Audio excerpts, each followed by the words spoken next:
The origin and common sense of the business model.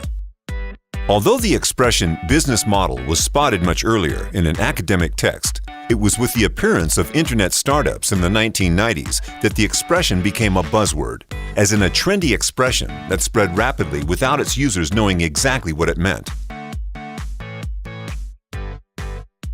At first, and sometimes even these days, it was not in the slightest bit easy to present the business possibilities of the internet. The technology was new for the great majority of potential users. Much of the vocabulary was unprecedented, and its actors too were new on the scene. They were mostly young entrepreneurs stuffed with information technology, playing at being captains of the industry, a position which some of them have in fact reached to some extent. The business aspect was not immediately comprehensible. Investors certainly grasped the potential of the internet, but to raise funds, project leaders had to make an extra effort to make something clear that in fact was not, whilst indicating how they thought the business they were planning would evolve. They needed to provide meaning, as in intelligibility, and they needed to provide direction, as in the right way to head for success. In fact, when you give it your attention, the expression business model is full of common sense. Let's take a look. It seems that to explain objects of knowledge, the person spreading the know-how will end up using models. A model enables people to understand complex things. Let us imagine, in an astrophysics lesson, that the teacher evokes the trajectory of a satellite around a planet.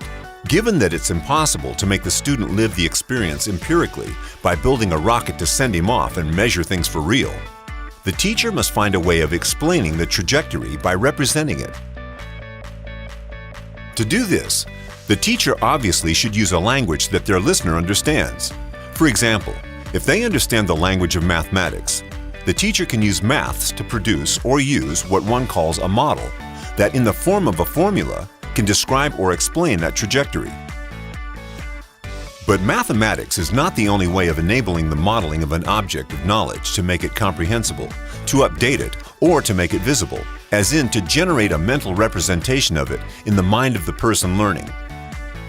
Other languages can be used. Let's take, for example, the model of the life cycle of a firm. This is often represented by a curve showing that a firm is born, and then grows before maturing, and then declining sadly into death. This is a new form of modeling, and this time a graphic one. This model, based on a biological metaphor, is admittedly deterministic, but it is useful for preparing decision makers for the generic problems often encountered during the different evolutionary phases of a firm. It is, in any case, entirely possible, when studying a particular case, to describe a business cycle and to model the trajectory of the business using the life history method. The model thus becomes narrative. And so, a model can take a mathematical form, a graphical form, a narrative form, and why not in combination? Many examples can be found in all we have been taught since childhood, but also in professional life.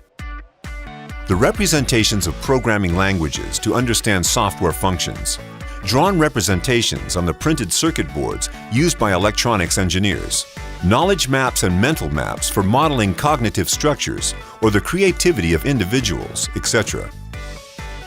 Modeling corresponds, therefore, to a representation that can be communicated in different ways, orally and visually, enabling the person receiving it to understand the object of knowledge presented. It concerns any actor wishing to teach who cannot provide a live experience for their apprentices due to lack of time or resources.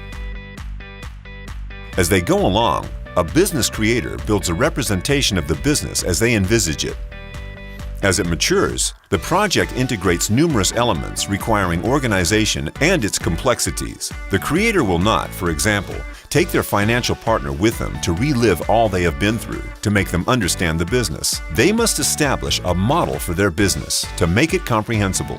Modèle d'affaires in French, business model in English. The expression is based on common sense. To convince a partner, one must be clear, all the more so because it's not unusual for the creator to be offered just 10 minutes to present their project, rarely more and sometimes less, the remainder of the time being devoted to questions and answers and discussion.